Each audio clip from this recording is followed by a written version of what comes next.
La quatrième erreur que commettent beaucoup de chercheurs d'emploi, c'est celle de considérer le jury d'entretien d'embauche comme un jury de soutenance.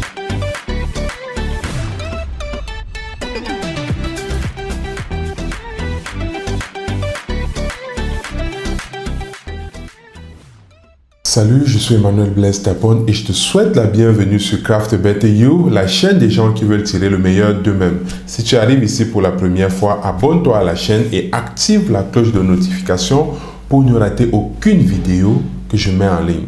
Sur cette chaîne, je parle de la productivité, je parle des attitudes, des aptitudes et des habitudes que tu dois développer afin de tirer le meilleur de toi-même, car j'ai l'intime conviction que le meilleur est en toi. En guise de cadeau de bienvenue, je t'offre ceci. C'est un petit ouvrage qui va t'aider à te mettre sur le chemin de la productivité. Clique simplement sur le lien qui figure dans la barre de description pour télécharger ton exemplaire et te mettre à la lecture. Il y a quelques mois, nous avons reçu, dans le cadre d'un jury d'entretien d'embauche, une dame qui avait postulé le poste de responsable commercial et marketing.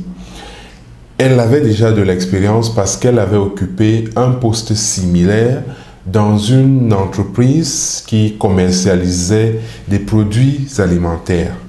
Mais l'entreprise qui avait lancé le recrutement, c'était une entreprise de commercialisation de services, une entreprise de services. Mais ce qui a été intriguant, c'est le fait que la dame, bien que nantie d'une certaine expérience, a passé le temps à dérouler son palmarès, à dire ce qu'elle a fait dans cette entreprise qui commercialisait les produits alimentaires. Elle a épilogué sur cela, elle a dit tout ce qu'elle avait réalisé comme chiffres, comment elle avait procédé.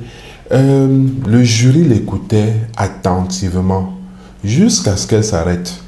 Mais curieusement, elle n'avait rien dit sur l'entreprise dans laquelle elle s'apprêtait à entrer. Elle a passé le temps à soutenir la thèse de son expérience dans la commercialisation des produits, sachant bel et bien que l'entreprise qui recrutait était une entreprise qui commercialisait plutôt des services. Elle a manqué de mettre son expérience antérieure en adéquation avec les besoins de l'employeur, avec les besoins du nouveau recruteur. Et c'est ça l'erreur que commettent beaucoup de chercheurs d'emploi. Il ne faut pas se tromper. Lorsque le recruteur vous demande de parler de votre expérience, il veut voir en quoi ce que vous avez fait précédemment peut aider le nouvel employeur. En fait, on se fiche de savoir ce que vous avez fait par le passé, mais on veut voir ce que vous pouvez faire au poste que vous cherchez à obtenir. C'est ça le plus important. Donc, il ne faut pas penser que vous allez passer le temps à raconter tout ce que vous avez fait, raconter votre vie, sans pouvoir montrer en quoi cette vie-là peut être utile à l'employeur. C'est cela qui va conditionner sa décision. C'est cela qui va influencer sa décision de vous recruter ou de ne pas vous recruter.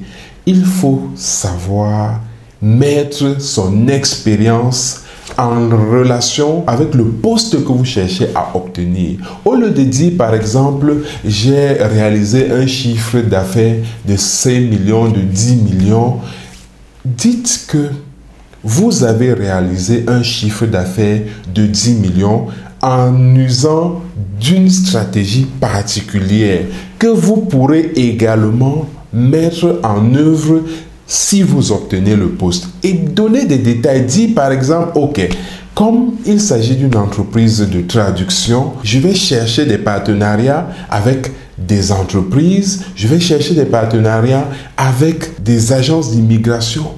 Dites quelque chose qui va amener le recruteur à vous prendre très au sérieux. Non pas pour ce que vous avez fait, mais pour ce que vous envisagez de faire.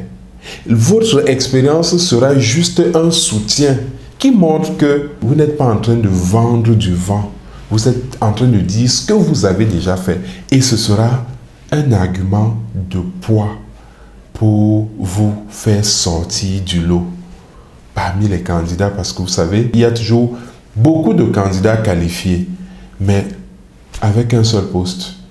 Il faut se démarquer en montrant en quoi vous serez utile à l'entreprise. Donc, chercheurs d'emploi, actuels ou futurs, ne commettez plus l'erreur de considérer le jury d'embauche comme le jury de soutenance. Ça ne marche pas de cette façon-là.